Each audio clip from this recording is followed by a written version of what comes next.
Tonight we travel to a city of pale stone and silver olive trees, almost 25 centuries before your own evening. We are in Athens, in the years when it was the brightest place in the Greek world. The sun is going down behind the western hills, and the marble on the high rock above the city has turned the color of honey.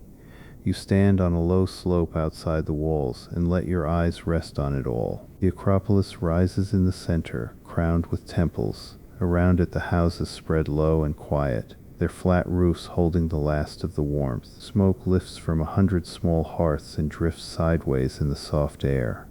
This is the city of Pericles, who told the Athenians they were the school of all Greece. It is the city of the assembly where ordinary men gathered on a bare hill to argue and to vote. It is a small place by the measure of later ages, perhaps a few 100,000 souls in all its lands, and tonight every one of them is turning toward home. The heat of the day is leaving the ground. You can feel it go, the way warmth leaves a stone you have held in your hand. The cicadas that screamed all afternoon in the olive trees have fallen quiet one by one. In their place comes a thinner, gentler sound, the evening wind moving through dry leaves. The heat of the day is leaving the ground. You can feel it go, the way warmth leaves a stone you have held in your hand. The cicadas that screamed all afternoon in the olive trees have fallen quiet one by one. In their place comes a thinner, gentler sound, the evening wind moving through dry leaves. We are in no hurry. We have the whole night, and we will spend it walking through the city while it sleeps, from the gate to the harbor to the temples on the rock. Nothing here needs anything from you. You are only a traveler passing through, light as the smoke on the wind. Let the long day you carried with you begin to set, the way the sun is setting now over the Athenian hills. There is nowhere you must be. There is nothing you must solve before morning. Breathe out slowly, and let your shoulders come down from wherever the day had lifted them. Stay here a moment, on the warm hillside, and watch the gold drain quietly from the marble. When you are ready, we will walk down toward the gate and into the city for the night. We come down to the great double gate, on the northwest of the city, the one the Athenians call the Dipylon. 2 square towers stand on either side, and between them the road runs wide and worn, the most traveled road in all of Greece. By day it is a river of carts and travelers and animals. Now, at dusk, it is nearly still. This is where the road from the harbor and the road from the north both arrive, and so it is the face the city shows to the world. Beside the gate, set into shallow niches in the stone, small flames burn in clay bowls, just enough to mark the way for a late traveler coming in from the dark countryside. Outside the wall, the ground falls away into the burying place, the Keramakos, where the Athenians lay their dead along the roads with carved stones above them. It is a calm and ordered place, marked with marble figures who seem only to be resting. The living and the dead share the edges of the city quietly, without fear. You pass between the towers and into Athens itself. The road softens underfoot from packed dust to the worn earth of the streets. The wall behind you is high and plain, built and rebuilt in haste in dangerous years, a ring of stone that lets the city sleep without watching the horizon. A guard somewhere above leans on the parapet, a dark shape against the last blue light, and does not trouble himself with a traveler as quiet as you. The gate will stand open a while longer, then close for the night with a low wooden groan, and the city will be sealed and safe until morning. Ahead the lanes begin, narrow and pale, climbing gently toward the heart of the town. Lamplight shows here and there in a doorway. The smell of wood smoke and baking bread drifts out to meet you, the oldest welcome there is. Let the gate close softly behind you in your mind, shutting out the long road and the open dark. You are inside the walls now, in a sleeping city, and the way ahead is gentle. Walk on a little, into the quiet streets. The lanes open out, and you come into the Agora, the great square at the center of Athenian life. By day this is the loudest place in the city, a marketplace and a meeting ground and a courtroom all at once. Now the crowds have gone home, and the wide stone floor lies open and pale under the deepening sky.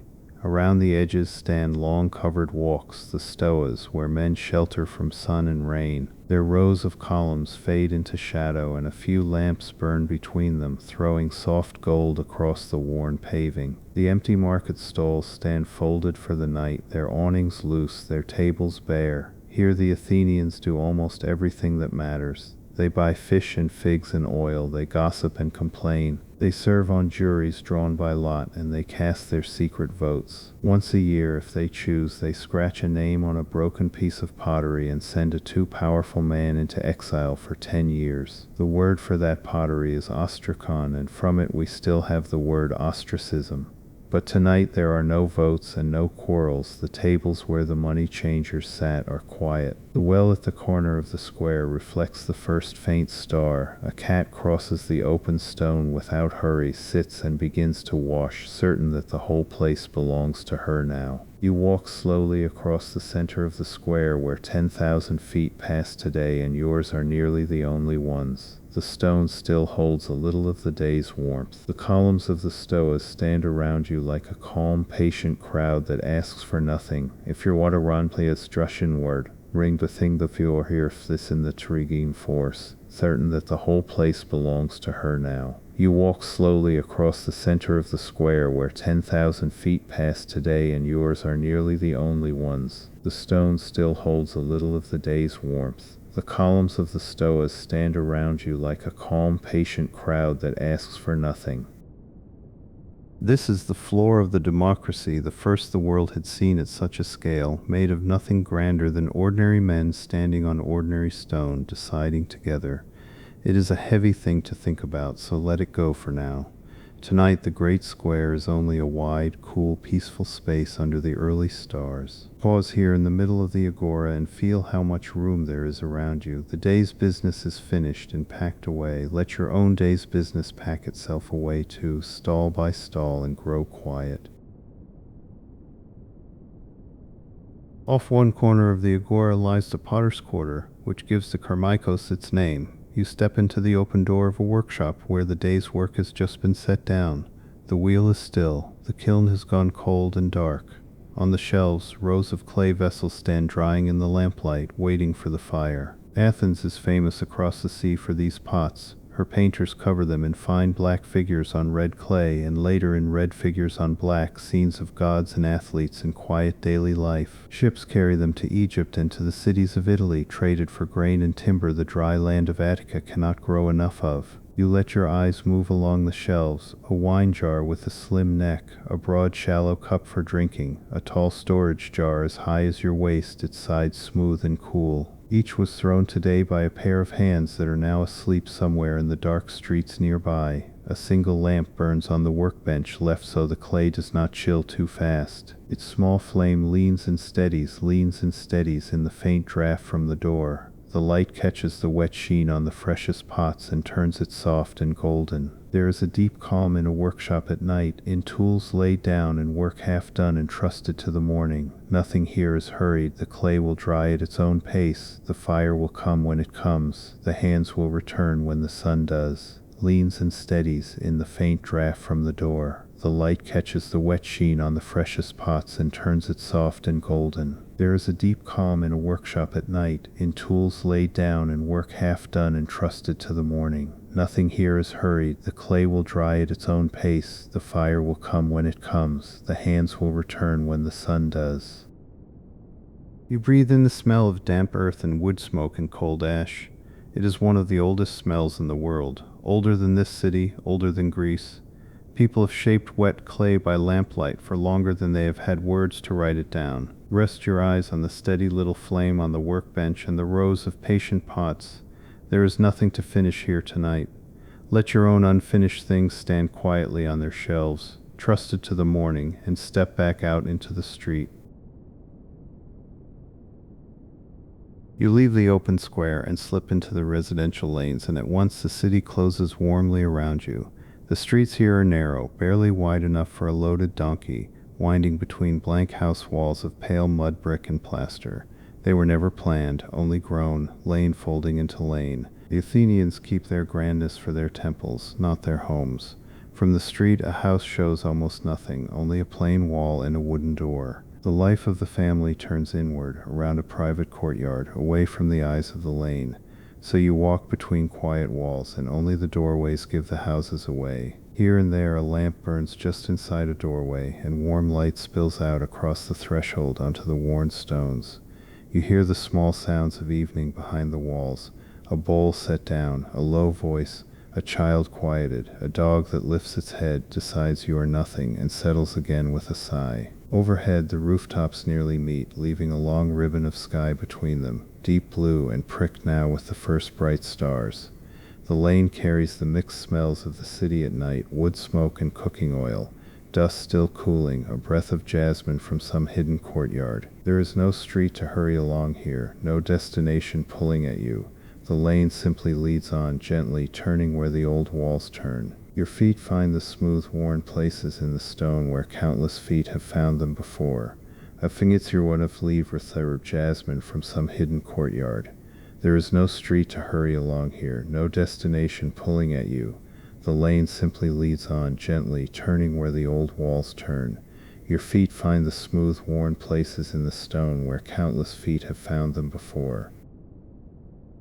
This is how most of Athens sleeps, not under marble but under plain flat roofs, in small rooms around small courtyards, ordinary and snug. The temples on the rock are for the gods. These quiet lanes are for the people, and the people are going to bed. Let the narrow street hold you the way it holds the houses, close and plain and safe. There is nothing to find at the end of it. Walk slowly, and let each turning take a little more of the day's weight from you. Through one open door you step into the heart of an Athenian home, the courtyard around which every room is arranged. It is small and plain, a square of swept earth open to the sky, ringed by a simple wooden colonnade. The household has gone to its beds, and the courtyard is left to the night.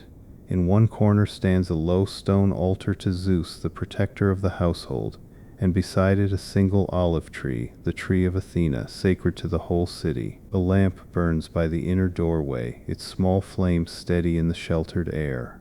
Above, the open square of the roof frames a patch of starry sky. The rooms around you are dark and quiet. The kitchen, where the day's bread was baked. The storeroom, with its tall jars of oil and grain and wine sunk into the floor. The women's rooms upstairs, where the wool was spun and woven by day.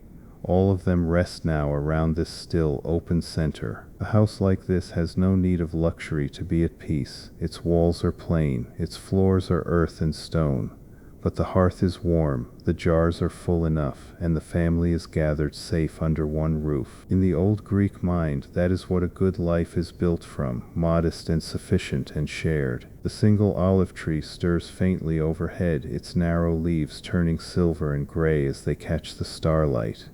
The olive gives the household nearly everything, fruit and oil for food and light, branches for the gods. It asks little and gives long, and an olive tree may outlive the family that planted it by centuries. Stand a moment in the quiet center of the home and look up through the open roof at the stars. This is the oldest comfort of a house, walls around you and the sky above. The world shut gently out and the night let gently in. Let this courtyard be your own for a little while, plain and safe and still. There is nothing here to tend. The lamp will burn down on its own. Breathe the cool air coming down from the open sky, and let yourself begin to settle, the way the whole house is settled. In another house, in the men's dining room, the evening's gathering has only just ended. This is the room for the Symposium, the drinking party where the men of Athens come together to talk. The couches stand in a ring around the walls, their cushions still dented, and the lamps still burn, but the guests have drifted home through the dark lanes. The Symposium is not only drinking, it is the place where Athens does much of its real thinking, where men recline and pass the cup and speak of war and friendship and the nature of love and the good. The wine is always mixed with water in the great bowl in the center, for only barbarians, the Greeks say, drink it neat. On the low table sit the shallow cups, drained now, and the wide mixing bowl nearly empty. A garland of leaves has been left behind on one couch, slipping sideways, its scent still faintly green in the warm air. A flute lies silent where the music stopped. You can almost hear the shape of the evening still hanging in the room, the rise and fall of voices. A line of poetry recited, a burst of laughter, a long thoughtful pause. It was a good night by the look of it, unhurried and warm, the kind that ends not in a quarrel but in tired contentment. The lamps lean their small flames toward the doorway where the last guest left. The room holds the gentle disorder of hospitality, cushions askew, cups set down wherever a hand let them go, and over it all the deep ease that comes when good company has done its work and gone. In a few hours a servant will come to clear it, but not yet. For now the room simply rests, full of the warmth of talk that is finished and need not be taken up again. Nothing more will be decided here tonight. Let the quiet after good company settle over you too, the pleasant tiredness of an evening well spent, with nothing left to say and nothing left to do. The cup is empty, the talk is over. Lie back in your mind on a soft couch in a warm room and rest. We climb a little, out of the close lanes and onto a bare stony hill west of the center. This is the Pnyx, the strangest and grandest of all Athenian places, though there is almost nothing here to see. A low curved platform of stone, a worn speaker's step cut from the living rock, and a wide bare slope where men once stood. This is where the democracy met. Here perhaps 40 times a year thousands of citizens climbed this hill at dawn and sat on the bare ground to govern themselves. They debated war and peace, the building of fleets, the spending of silver, the fate of distant cities. Any man among them could climb to the speaker's stone and try to move the rest. Then they raised their hands, and the show of hands was the law. It is a plain place for so large a thing, no throne, no golden hall, only rock and sky and the open slope. Perhaps that is the point. Power here had no building grand enough to hide in. It stood out in the open air, in the daylight, in front of everyone, and went home again at dusk. Tonight the slope is empty and dark. The speaker's stone is just a shape in the starlight.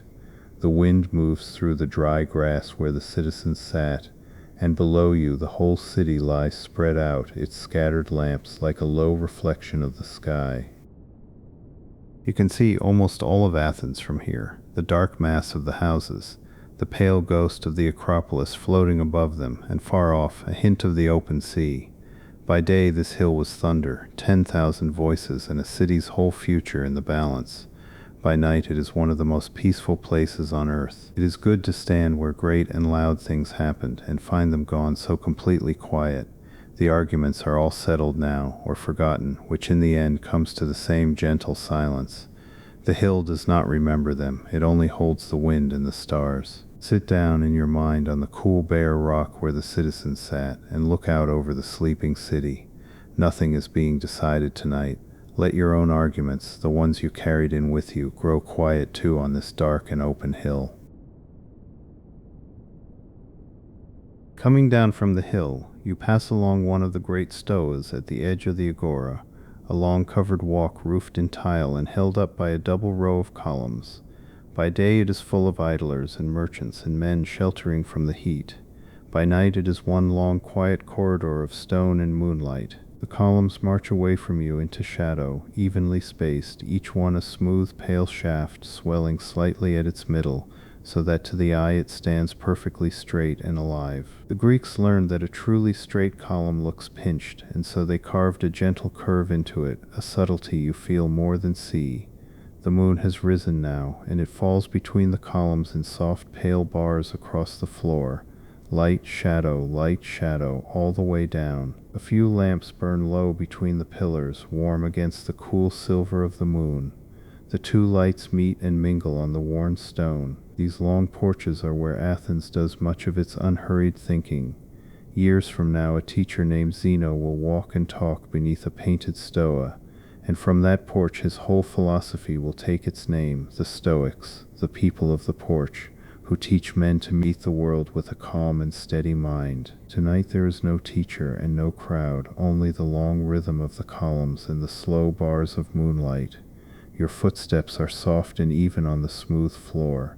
The colonnade carries you forward gently, column by column, like a slow and quiet count. There is a deep restfulness in a row of columns. In anything ordered and repeated and calm, the eye follows it and the mind follows the eye, on, into the soft dark at the end where the moonlight fails and the shadow folds everything away. Let the slow rhythm of the columns carry you, one and the next, each step a little softer than the last. There is nothing at the end of the colonnade you must reach. Simply walk, and let the bars of moonlight pass over you, and let the count of the columns ease you down. On the southern slope of the Acropolis lies the great Theatre of Dionysus, cut in curving tiers into the hillside, open to the sky. Here Athens watches the plays that the rest of the world will still be reading thousands of years from now. Tonight the seats are empty, row upon pale curving row, climbing the hill into the dark.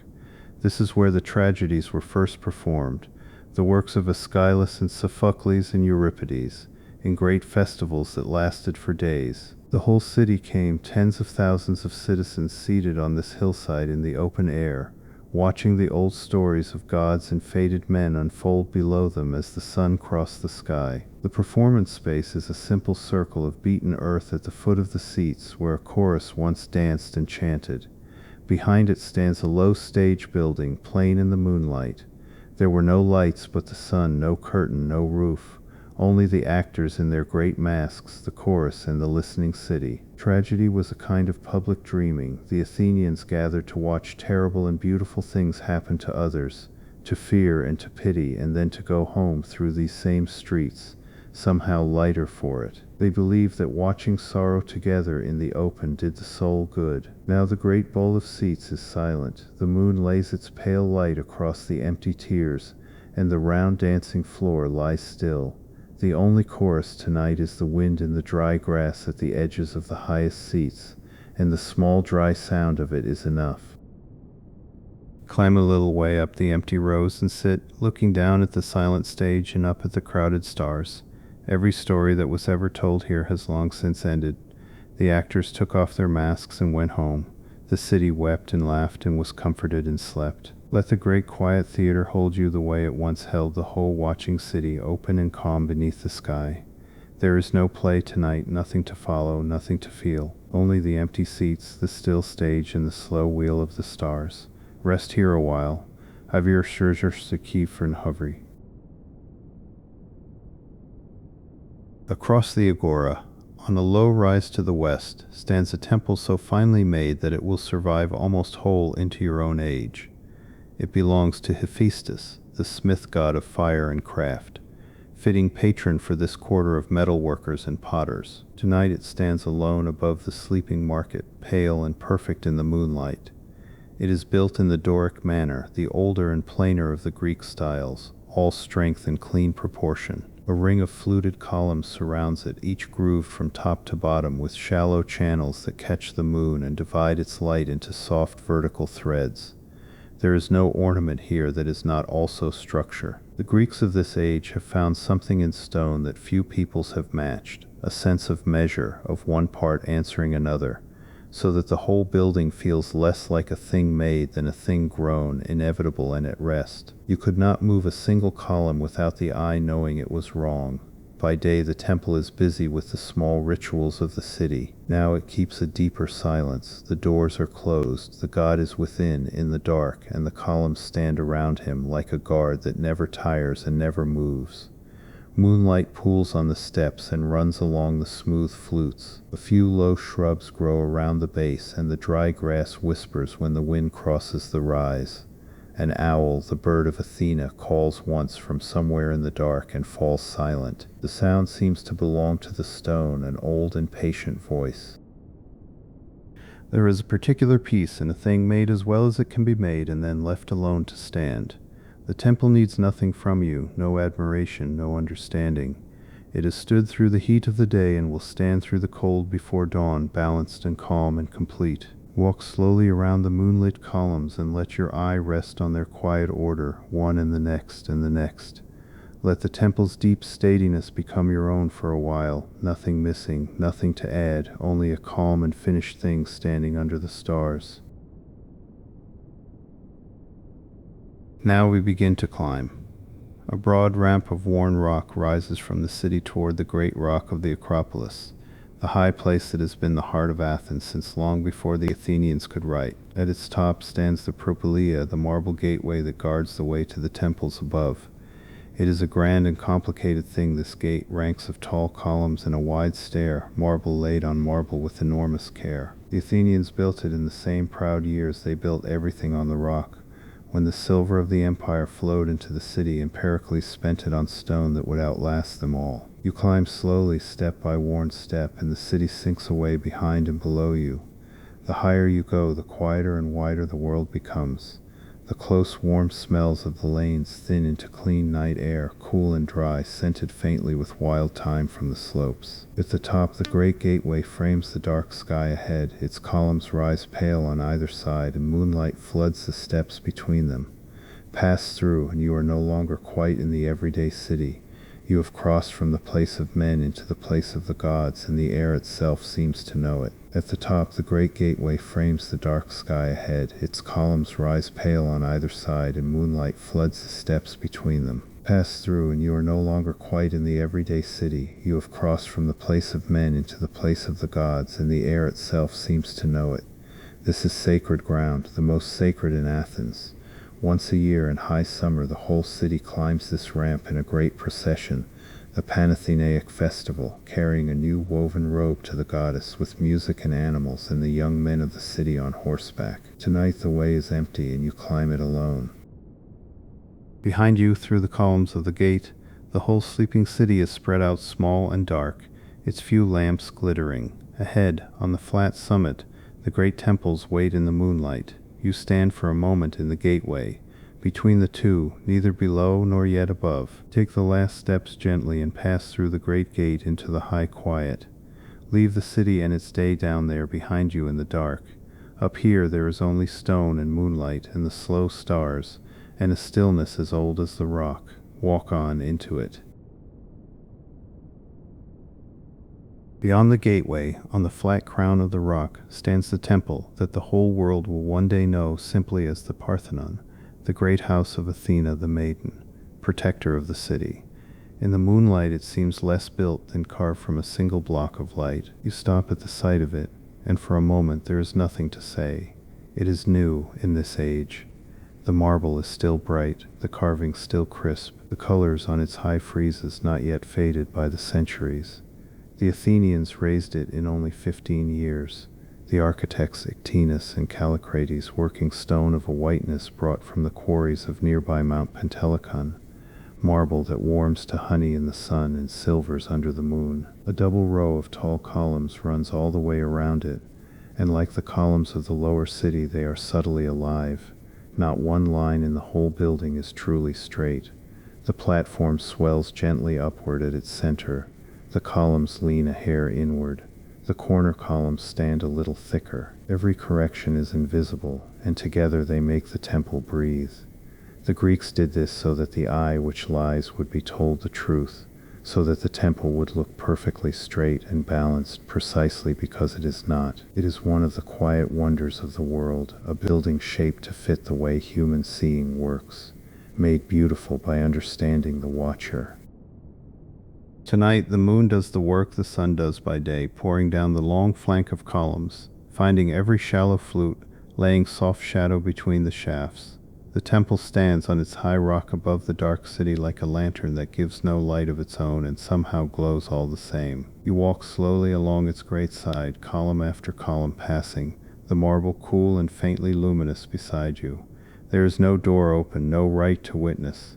The temple simply is, complete and at rest, as it has stood through this day and will stand through 10,000 more. Let the great calm of the Parthenon settle over you, the deep peace of a perfect thing that needs nothing and asks nothing. Walk its long moonlit side slowly, and let each passing column quiet you a little more, until your mind is as still as the marble under the stars. Across the summit from the great temple stands a smaller and stranger one, the Erechtheion, the most sacred building on the rock. It is not balanced and square like the Parthenon, but irregular, fitted around old holy places, too sacred to move, so that it steps up and down the uneven stone in porches of different heights. On its southern side is the wonder that everyone remembers, a porch whose roof rests not on plain columns, but on the heads of 6 carved maidens, the Caryatids, standing serene and patient in their long stone robes. Each bears the weight of the roof as lightly as a basket, one knee slightly bent, and not one of them shows any strain.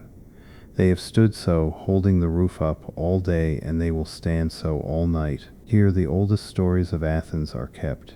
Here the city says the god of the sea and the goddess of wisdom once contended for the land. The sea god struck the rock and gave a spring of salt water. Athena gave the olive tree, and the city chose her gift, and took her name, and beside this temple grows an olive said to be that very tree.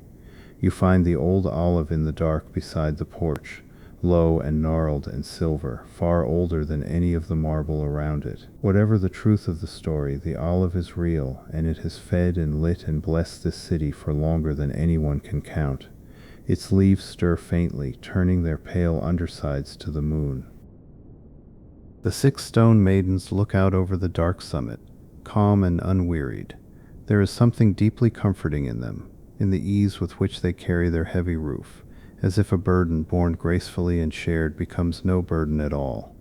They do not strain, they simply stand and hold and endure. The temple folds its many sacred corners around itself in the moonlight, old holy ground gathered up and kept safe. The salt spring, the olive, the marks of the gods in the rock, all sheltered here together on the highest, oldest stone in Athens. Rest your eyes on the patient maidens holding up their roof so lightly, and on the silver olive that has outlasted everything. Let whatever you have been carrying rest as easily on you as the roof rests on them, held without strain beneath the quiet stars. Accombidacum Caryatids. You walk to the northern edge of the rock, where the ground falls away, and stand looking out over all of Attica in the night. From up here the whole of the Athenian world is laid before you, dark and vast and quiet, gathered under one enormous sky. Directly below, the city spreads its low, dark roofs, dotted here and there with the last few lamps of those still awake. The Agora is a wider patch of dark in the middle, the lanes a tangle you can no longer trace. From this height the loud and crowded city becomes small and gentle, a scatter of sleeping stone. Beyond the houses the land opens out, the dry plain of Attica with its silver-gray olive groves and its low farms, rolling away toward the ring of mountains that hold the country in. And far off, where the land ends, a faint pale line lies across the dark, the sea catching the moon, the road by which Athens reaches the whole world. For Athens is a sea power above all. Down at the coast lie her harbors and her fleet, and the long walls that join the city to the water like 2 protecting arms. Her strength is not in her fields, which are poor, but in her ships, which are many, and in the silver from her mines that pays for them. But none of that troubles the view tonight. The fleet sleeps at anchor down by the dark water. The farms sleep in their folds of land. The mountains stand black and patient against the stars. The whole busy, anxious, ambitious city has laid itself down, and from up here you can hold all of it in a single calm glance. The wind on the high edge is cool and clean and smells faintly of the distant sea. The stars are very bright up here, far from the lamps, crowding the whole great dome of the sky from the dark hills on one side to the dark hills on the other. Stand at the high edge and let your gaze go all the way out, past the city, past the plain, to the faint silver sea and the dark mountains and the crowded stars.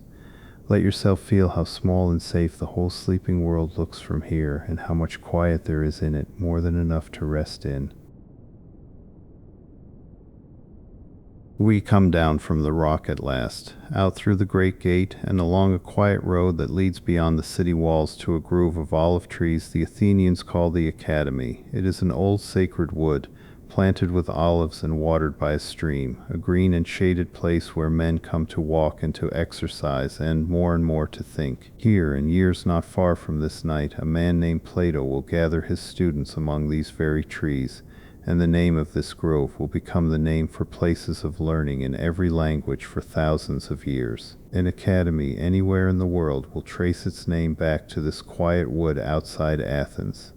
But tonight there are no students and no teacher, only the old olive trees standing in their long rows, their trunks twisted and gray, their narrow leaves turning silver in the moonlight. The grove is very still, the little stream murmurs somewhere in the dark, and the moon comes down in soft patches through the branches onto the dry ground. The olive is the patient tree, slow to grow and slow to die, giving its fruit only after long years and then giving it for generations.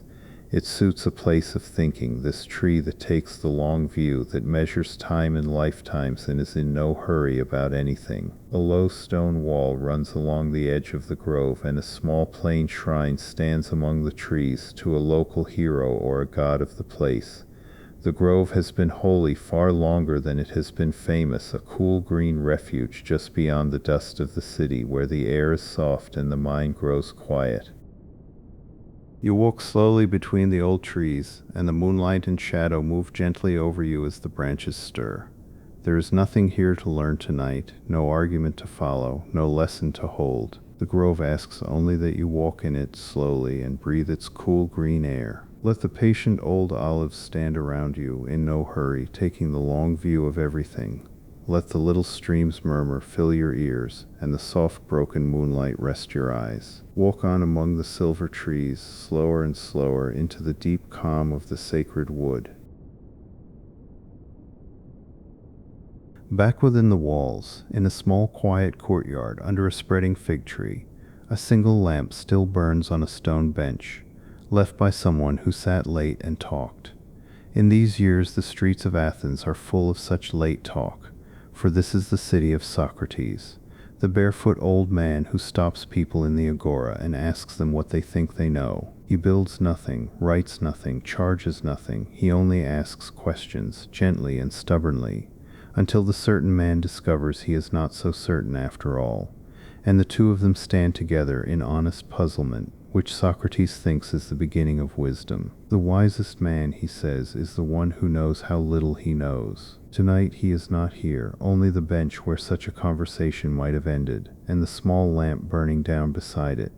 But the spirit of the place is in that single steady flame, the patient light by which men sit and wonder together, late into the night, about how best to live. It is a strange and lovely thing, this Athenian habit of taking the largest questions for granted as fit subjects for an evening's talk.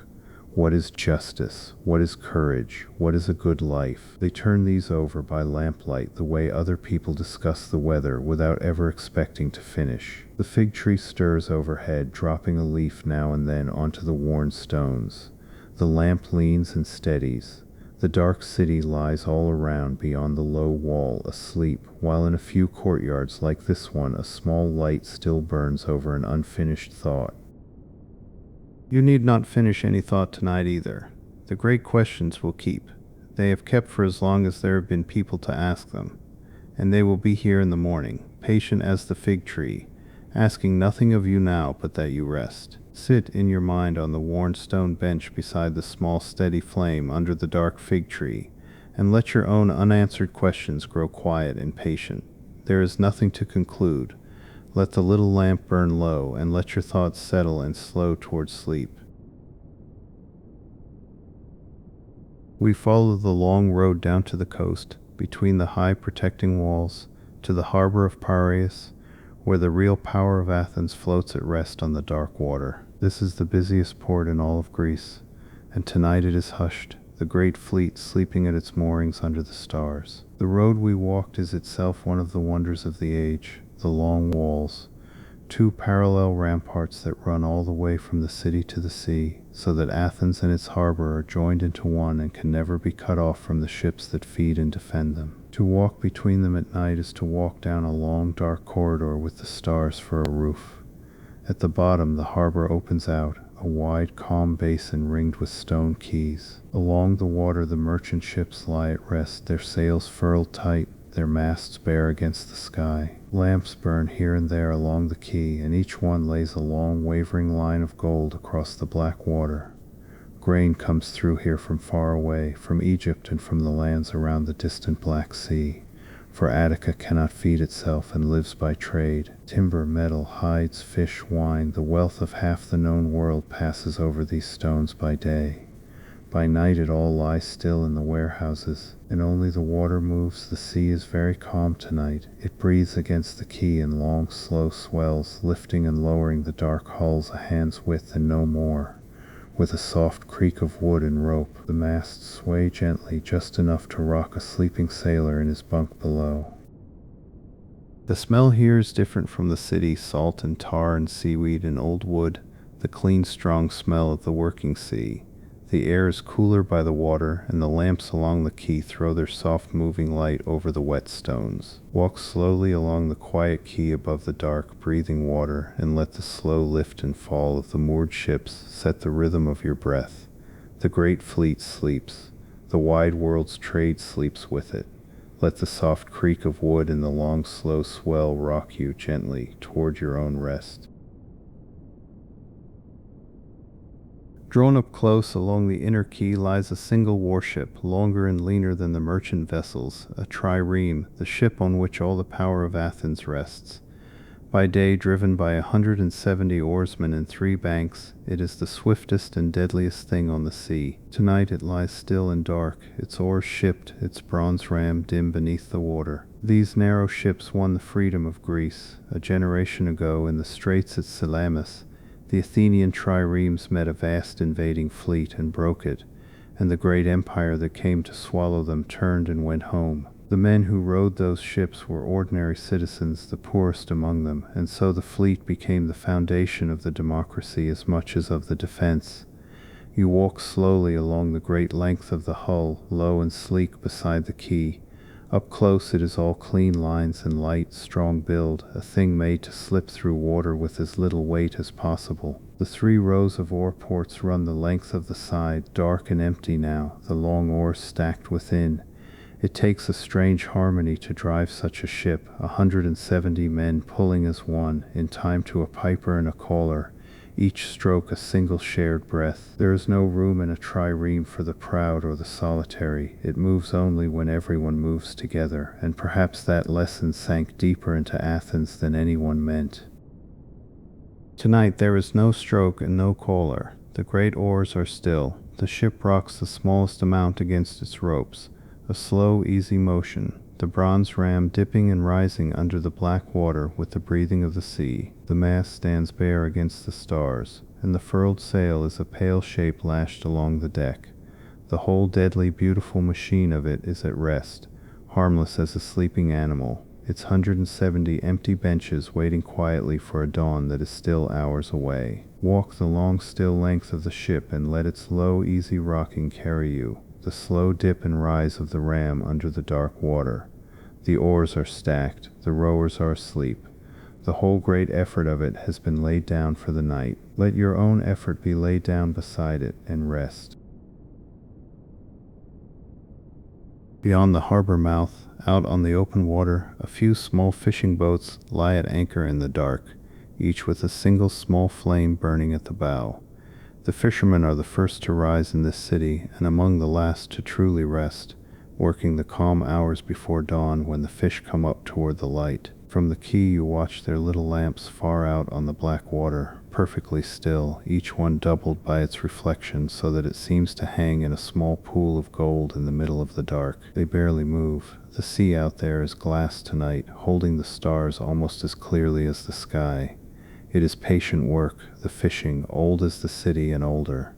The boats are small and simple, a single mast, a few nets, a clay lamp to draw the fish. The men in them sit quietly in the dark, waiting, watching the water, in no hurry, for the sea cannot be hurried and has taught them not to try. Out past their lamps the sea stretches away into total darkness, vast and calm and breathing, the same sea that carries the grain ships and the warships and the whole fortune of Athens. From here at night it is simply a great dark stillness, with a few small lights floating on it and the stars above repeated below.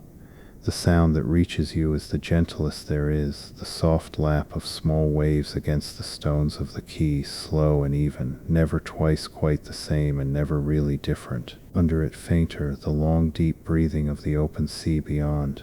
Quay, small lights floating on it and the stars above repeated below. The sound that reaches you is the gentlest there is, the soft lap of small waves against the stones of the quay, slow and even, never twice quite the same and never really different. Under it fainter, the long deep breathing of the open sea beyond. There is no place quieter than a calm sea at night, and no light gentler than a single small flame floating on dark water.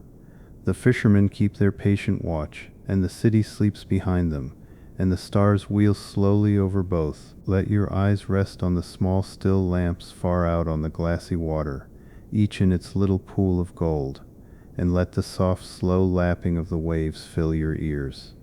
There is nothing to catch and nothing to wait for. Let the calm sea breathe slow and deep, and let your own breath go slow and deep with it. I care from breath go slow and deep with it. On the road back up toward the city where two quiet ways meet stands a small shrine such as you find at every crossroads in this land. A simple stone pillar marks it, and a low altar, and on the altar someone has left a little fruit and a garland of leaves, and lit a small lamp before going on into the dark. The Greeks live among their gods very closely, not in great cathedrals only, but in 1,000 small holy places like this one, at crossroads and springs and boundary stones, by doorways and in fields. A traveler passing at night pauses, leaves a fig or a few drops of wine, says a quiet word, and walks on comforted. The divine is never far away. This shrine belongs to Hermes, the god of roads and travelers and boundaries, the guide who leads souls safely from one place to another. It is fitting to meet him here at a crossroads in the middle of the night, for he is the friend of everyone who is between places, everyone on a journey, everyone in the dark. The little lamp burns steadily on the altar, sheltered from the wind by the stone. Its small flame is a kindness left by a stranger for strangers, a point of warmth and welcome on a dark and empty road. Someone you will never meet thought of someone they would never meet, and lit a light. There is great gentleness in these small offerings, in the figs and the garlands and the careful little flames. They ask for nothing grand, only safe passage, a kind road, a quiet night. And the gods of the crossroads, the Greeks believe, are pleased by small and honest things given freely. The roads run away from the shrine in their several directions, pale in the starlight, each leading off into the calm dark. You have come a long way around the sleeping city tonight, and the small lamp seems to mark the turn toward rest. Pause at the quiet shrine in the middle of the night, and let the small offered flame warm you, a kindness left by a stranger on the dark road. You are between places, as everyone is who travels, and the god of travelers keeps a gentle light here for you. Take it with you and walk on toward sleep. We climb to the top of the city wall, to the broad stone walkway where the watch keeps its slow rounds through the night.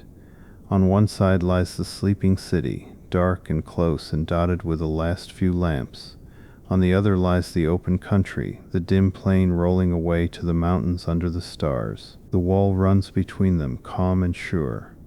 At intervals along the parapets, small flames burn in clay bowls, just enough to light the next few steps for the men who walk here. The watch is light tonight, a guard here, a guard there, leaning on the warm stone, looking out at a country at peace. There is no enemy on the plain, no fleet in the strait.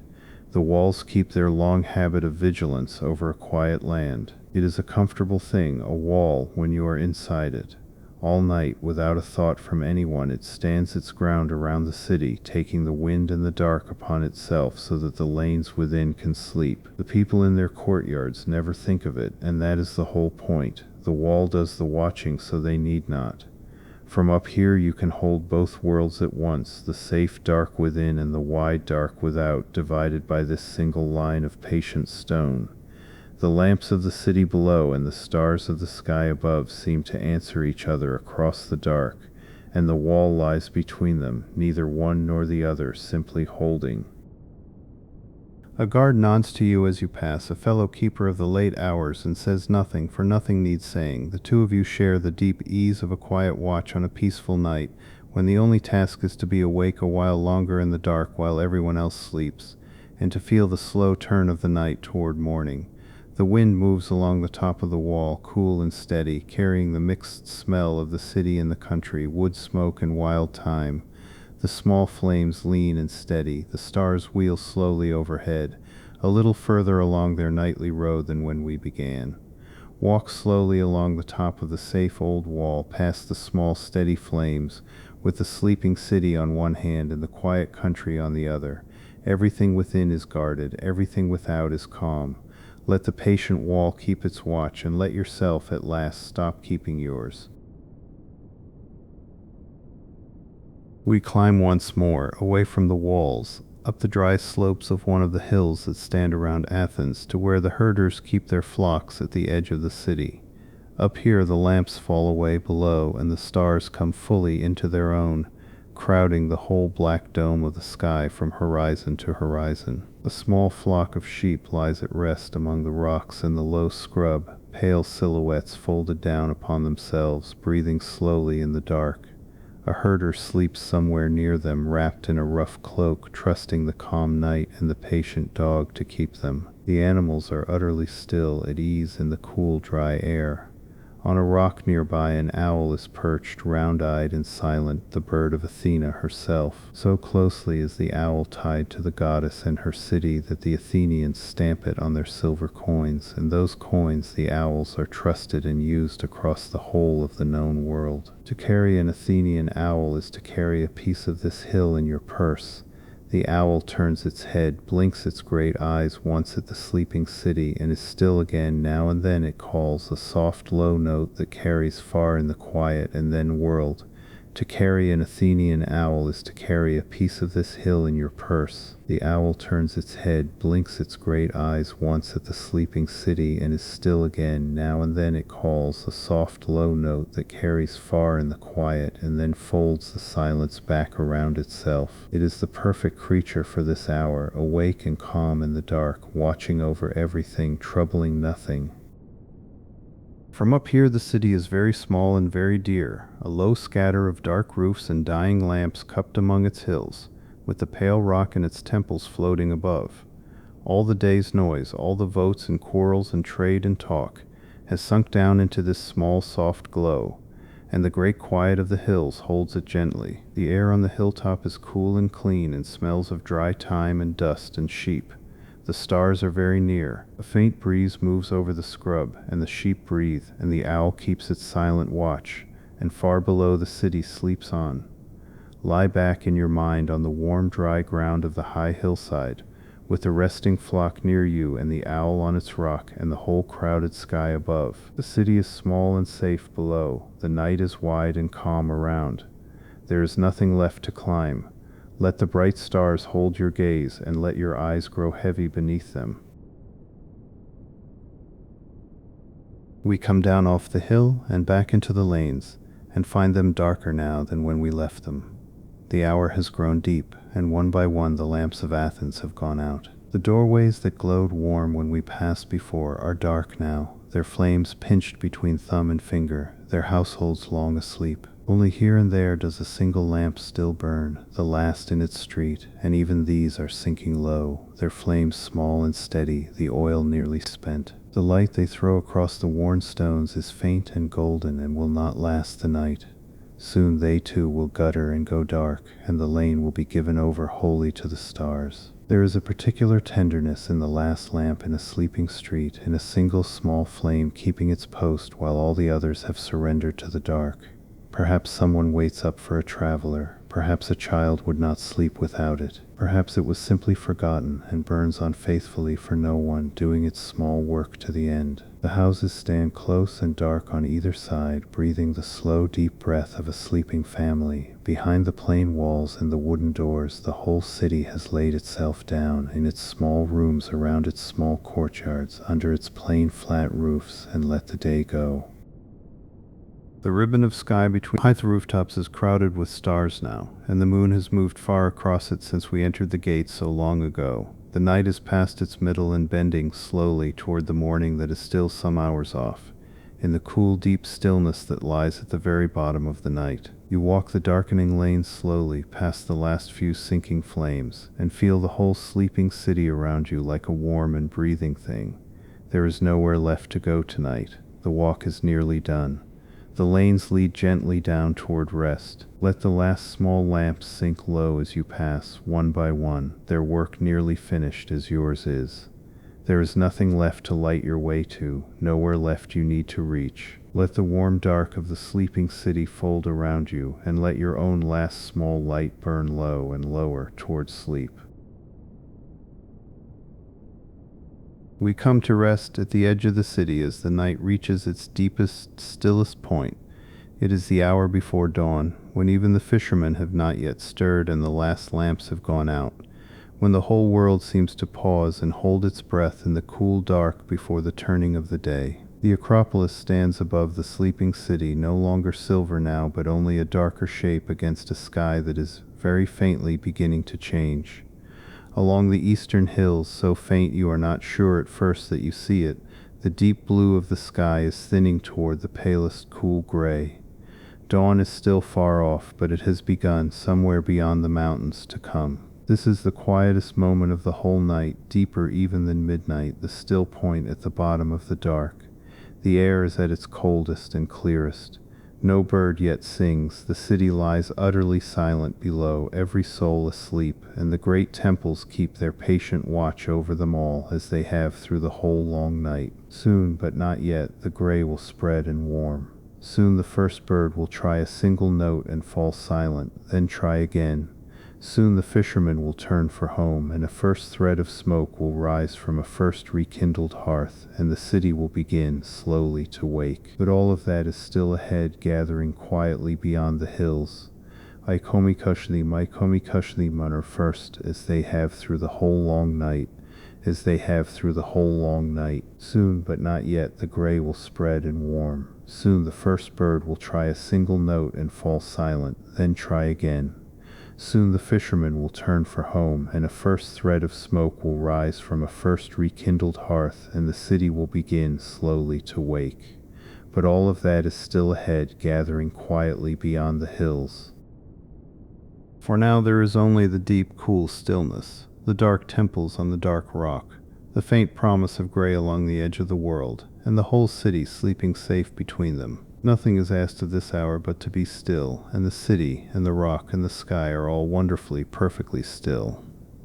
You have walked the whole night through this old and luminous city, from the gate to the harbor to the high temples and back, and now, at the very bottom of the dark, there is nowhere further to go and nothing further to see. There is only rest. Let yourself come to rest here, at the still point of the night, with the dark temples keeping watch and the first faint gray gathering far away beyond the hills.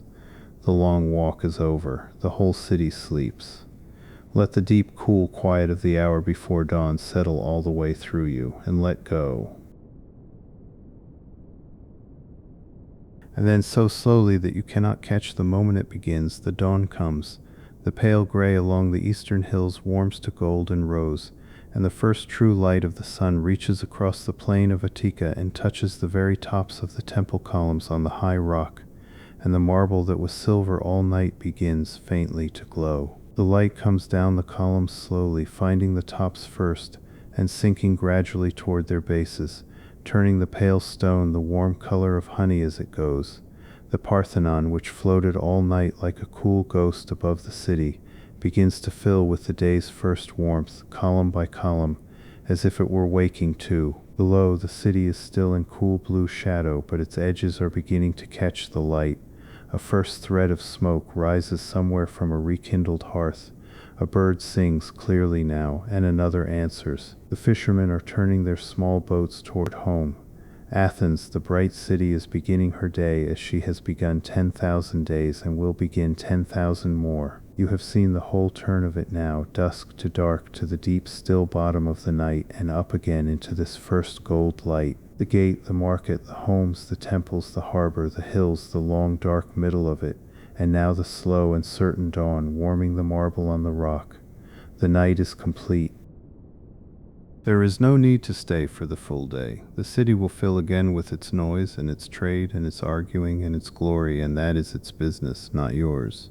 Your business tonight was only to rest, and the long quiet night has done its work, and now the gentle dawn is here to close it. The light spreads softly down the columns and out across the waking city, and the cool of the night gives way slowly to the first warmth of the morning.